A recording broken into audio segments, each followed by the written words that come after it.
What's up mga ka-idol? Nandito na naman tayo sa panibagong video reaction ngayong araw mga ka-idol. Siyempre kung napadaan kayo dito sa aming YouTube channel, huwag niyo naman kalimutan mag-subscribe. At siyempre i-click yung notification bell button para ma-update pa kayo sa mga bago pa nating i-upload na sobra pang dami mga ka-idol. Ang video na ito mga ka-idol ay nang maghihiganti si Kobe Bryant sa Boston Celtics. Kung matatandaan natin mga ka-idol, ang player ng Boston Celtics ay sila Paul Pierce. Siyempre, abangan natin to sa video natin na gawin ng video reaction ngayon mga ka-idol. Ang video na ito ay noong 2010 NBA Finals may Lakers versus Boston Celtics. Para mas lalo pang maintindihan yung video natin mga ka-idol, sabay natin panoorin yung video na nanggaling kay Box Score. Syempre kung meron pa kayong time, bisitahin natin yung channel ni Box Score, subscribe natin. Syempre, idamay na ninyo sa akin mga ka-idol. Huwag na natin itong papatagalin mga ka-idol. Sabayan niyo akong panoorin ang video na ito. Sana magugustuhan niyo ito mga ka-idol. Tingin ko naman magugustuhan niyo. Hanap na ng waste. Let's go. Ito si Kevin Garnett noong 2008. Ipinagbunyi ang pagiging NBA champion. Mga ka-idol, di pala si Paul Pierce. Kevin Garnett pala nung era na ito mga ka-idol. Kumbaga, parang nandito na rin si Paul Pierce. Panoorin na lang natin. Versus LA Lakers at pinasikat ang linyang Anything's possible! Anything's possible! Pagkalipas ng 2 taon, kay Kobe Bryant naman ang huling halakhak noong 2010 NBA Finals. Sa isang play na ito versus Big 3 ng Boston Celtics noong Game 6, tumanggi si Kobe na maulit muli ang hiyaw na iyon ni Kevin Garnett. At sa Game 7, ang halakhak ng Celtics ay kanyang itinikom para basagin ng kanyang sigaw ang eardrums ng Boston. Kung gaano kalalim ang ugat ng Lakers-Celtics rivalry na ito at kung bakit itinuring ni Kobe ang 2010 title bilang pinakamatamis sa kanyang 5 championships, ang babalikan natin ngayon sa Box Score, ang 2010 Finals kung saan rumesbak ng sweet revenge ang Black Mamba versus Boston Celtics. Ang play na ito sa Game 6 ng 2010 NBA Finals ang pinaka-the best na maglalarawan kung gaano kaseryoso ang sagupaan ng mga koponang dilaw at luntian. Umabot na ng 60 taon ang rivalry at ngayon ay maisasarado na ang tilon sa huling kabanata ng bakbakan sa pagitan ng nagsilbing muka ng NBA ng dekada ng 2000 na si Kobe Bryant versus ang bagong hulmang NBA powerhouse trio ng Boston Celtics na binabanderahan ni Kevin Garnett, Paul Pierce at Ray Allen. Para maintindihan natin kung bakit ganito ka-big deal ang 2010 NBA Finals, dapat nating maunawaan ang mga pangyayaring nagpausbong sa modern-day version ng Lakers-Celtics collision. Before 2008, 10 beses nang nagharap sa NBA Finals ang LA Lakers at Boston Celtics. Ang unang 7 titulo during the late 50s at dekada 60, Boston Celtics ang nagbulsa sa likod ng mga malatoring performances ni Bill Russell versus arch-rivals Jerry West, Elgin Baylor at Wilt Chamberlain. Noong dekada 80 naman, nang mag-renew ang kanilang relasyon na binuklod ng kompetisyon. Sa pangunguna ni Larry Bird, nakaisa pa ang Boston bago dumalawa ang LA sa pamumuno ni Kareem Abdul-Jabbar at Magic Johnson. 8-2 na ang kartada bago maapula pansamantala ang siklab ng gilean ng dalawang proud na prangkisa. At sa sumunod na 20 taon, tumigil muna ang aksyon gaya ng bombang nakabaon noong panahon ng Hapon. Pero sa pagitang ito, mas nagningning ang koponan ng dilawan kaysa sa pamumukadkad ng luntian nang makapagpakinang ng 3 sunod-sunod na kampyonato ang Shaq-Kobe duo sa pagngiti ng ikalawang milenyo. Pero pag-alis ni Shaq at naiwan na lang si Kobe, ang kulay gintong koponan ay parang kinalawang. At sa sumunod na 3 season, ang kanilang paglalakbay sa finals ay naging maalon. Pangisi-ngisi lang si Shaq sa Miami, suot ang kanyang pang-4 na singsing, habang ang ilan ay nagdududa kay Bryant kung hanggang saan ang kaya niyang marating nang wala si O'Neal. At mas nadagdagan ang pressure sa Black Mamba pagdating ng 2008. Nagising na kasi ang 20 taong mahimbing na pagkakatulog ng Celtics nang buuin ang Big 3 trio ni Kevin Garnett, Paul Pierce at Ray Allen.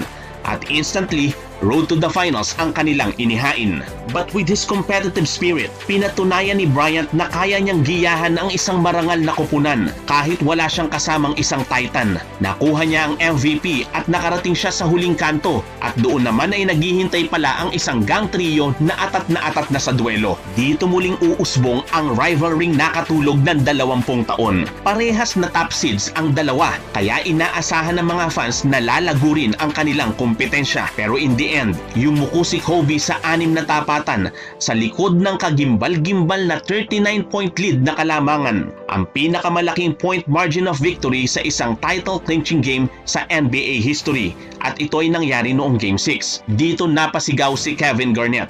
Anything's possible! Anything's possible! Mas gumanda pa ang latag ng baraha para sa Boston. 9-2 na ang kartada nila sa kanilang longtime competitor. Kaya noong 2008, humapit na ang ugat ng Big 3 sa liga. Samantalang si Kobe, nadagdagan lang ng dismaya. Nanalo nga ng MVP award, pero natalo sa finals ng very awkward. Hindi sigurado kung makakaulit ng kampyonato kung wala ang Shaq duo. At sa kanyang pakiwari ay may mortal siyang kasalanan. Okay lang na madungisan ang Lakers ng talo ng ibang koponan, wag lang manggaling ang batik sa tilamsik ng putik from Celtics. Pero with his Mamba mentality, ang pressure ay ginawang appetizer ng 6'6" shooting guard para magpagana sa isang bounce-back season. Nagtala siya ng 30.2 points per game buong playoffs, ang pinakamataas sa lahat ng kanyang championship run. Nakuha niya ang pang-4 niyang championship ring nang walang Shaquille O'Neal. Pero hindi pa rin nawawala ang kanyang gigil dahil hindi naman Celtics ang nakuhanan niya ng singsing. Dahil sa injury ni Kevin Garnett noong 2009, hindi nakarating sa dulo ang Boston. Kaya para kay Kobe, nakuha man niya ang 2009 championship, para lang siyang nakakain ng appetizer at main course pero hindi pa nakakapag-dessert. Dahil sa dulo, ang isang sweet revenge sa finals ang magsisilbing niyang panghimagas na kukumpleto sa kanyang dining experience. Nang sumunod na taon na 2010, ito na ang pinakahihintay ng 1996 13th overall pick. Umalingaw-ngaw sa Staples Center sa playoffs ng Western Conference Finals ang chant na "We want Boston", kahit na Phoenix Suns pa lang ang kaharap nila. Sa panig naman ng Celtics, ang mga katagang "Beat LA" ang dumagungdong sa TD Garden Arena kahit Orlando Magic ang katunggali nila sa Eastern Conference Finals. Sa makatwid, pinananabikan maging ng mga fans ang tapatang Lakers-Celtics sa finals more than anything else, para muling maipagpatuloy ang pamumukadkad ng rivalry, malalim na ang pagkakaugat. At ito rin ang gusto ni Kobe Bryant. At sa wakas, nagkapulupot muli ang mga sanga ng dalawang pinakamalagong prangkisa ng liga. Ito ang tapatan ng dalawang NBA champions sa nakalipas na 2 taon. Para sa Boston, gusto nilang ibalik ang kanilang dominance. Pero para kay Kobe, hangad niyang maipalasap sa Celtics ang pakla ng pagkabigo na sapilitan niyang hinimod noong 2008. Ang mas nagpaganda pa ng laban ay may panabla na kahit paano si Kobe sa Big 3 trio nang makakita siya ng kabarkada sa katauhan ng Spanish superstar na si Pau Gasol, na umaasang makakatikim na ng titulo kesa sa maburo sa Memphis na tatanda siyang mukhang hindi makakalasap ng kampyonato. Solidong addition din si Ron Artest, na umaasang kahit paano'y mabago ang nakasulat sa Wikipedia sa ilalim ng pangalan niya matapos ang Malice in the Palace na kinasangkutan niyang iskandalo noong 2004. True enough, ang bakbakan ay naging kapanapanabik sa mga fans. Nagpalitan ng panalo sa unang 4 na laro at naging consistent si Kobe sa kanyang scoring. Daanin man ito sa mga tres, jump shots, layup kahit na may double team. Pagdating ng Game 5, kahit nagposte ng 38 ang 18-time All-Star, mas umangat ang team effort at depensa ng Boston. Pinatunayan din ni Paul Pierce dito ang katotohanang siya ang the truth nang ipamalas niya ang kanyang offensive prowess. At ngayon ay parang hindi na Big 3 ang Celtics dahil nagbago ang hugis ng kanilang triangulo at naging kwadrado nang sumulpot na ang version ni Playoff Rondo.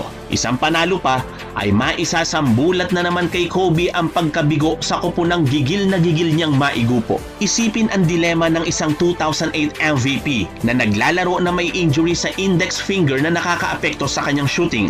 Nakarating nga sila sa dulo pero baka umuwi na namang basyo like 2 years ago. Isang pagkatalo pa ay makapagbibigay dungis na naman ng Black Mamba ng mantsa para sa kanyang prangkisa. At muli, okay lang sana kung magmumula ito sa ibang koponan. Huwag lang manggaling sa mga mortal nilang kalaban na luntian. Kaya't pagtungtong ng Game 6, hindi hinayaan ni Kobe Bryant na umuwing lupaypay ang balikat ng mga tao sa Staples Center. Sa pagbubukas pa lang ng laban, ganito kaagad ang ipinatikim niya.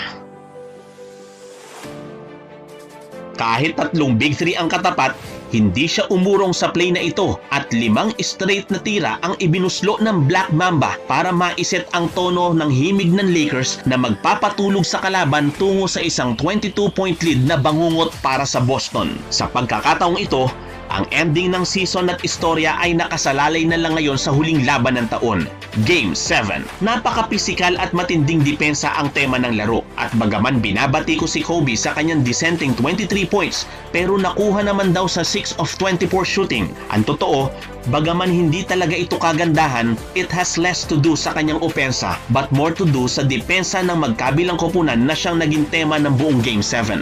Dahil kapag sinilip natin ang naging performance ng ibang karakter sa serye, halos lahat ay nag-struggle. Patunay lang na depensa ang nagpatakbo ng laro pero sa dulo, hindi pa rin matatawaran ang effort ni Kobe. Being a prolific scorer that he is, palagi siyang naghahanap ng paraan. Nagbaon siya ng isang jump shot para magbigay ng breathing space sa Lakers midway sa fourth quarter at 3 crucial free throws sa mga clutch moments. Hindi man naging smooth sailing ang daloy ng kanyang opensa, binawi niya ito sa ibang aspeto ng laro. Kumalawit siya ng 15 rebounds and most importantly, isang title-saving assist para sa isang dagger 3-pointer ni Ron Artest na nagselyo ng titulo. Malaking kontribusyon din ang nakuha niya sa serye mula kina Pau Gasol, Derek Fisher at Ron Artest. Pero all series long, si Kobe ang naging pinaka-consistent Laker sa loob ng 7 laro. Nakuha nila ang kampyonato at itinanghal na Finals MVP ang 2-time scoring champion matapos mag-average ng 28.6 points, 8 rebounds at 3.9 assists. Ngayon ay nakuha na niya ang kanyang panlimang singsing. 2 beses nang napatunayan na kayang mag-champion kahit wala si O'Neal. Pero mas naging espesyal ito at mas matamis dahil naresbaka na niya ang koponang nagpayukod sa kanya 2 years ago. At higit sa lahat, alam niyang nadagdagan niya ang dangal ng kanyang koponan at nakapagbigay lugod sa prangkisang may kulay na purple and gold. Iyon na ang huling pagbagsak ng mga confetti para sa kampyonato ni Kobe at ang latest episode ng Lakers-Celtics rivalry sa finals history. Isang labang nagpabaon ng mga alaalang ating babalik-balikan kahit hindi nakapiling ang pangunahing tauhan. Sana ay nagustuhan ninyo ang ating So yun, grabe itong mga ka-idol, no? Ang panalo na ito ni Kobe Bryant mga versus Celtics Boston ay sa 2010 NBA Finals. Pagbawi ng 2008, no? Kung ito yung wrist back ni Kobe Bryant na kumbaga sa kanya yung huling halakhak. So, sana nagustuhan niyo yung video mga ka-idol. Huwag niyo naman kalimutan mag-subscribe and click yung notification bell button para ma-update pa kayo sa mga bago pa nating i-upload. Maraming salamat mga idol. Thank you. See you next video reaction mga idol.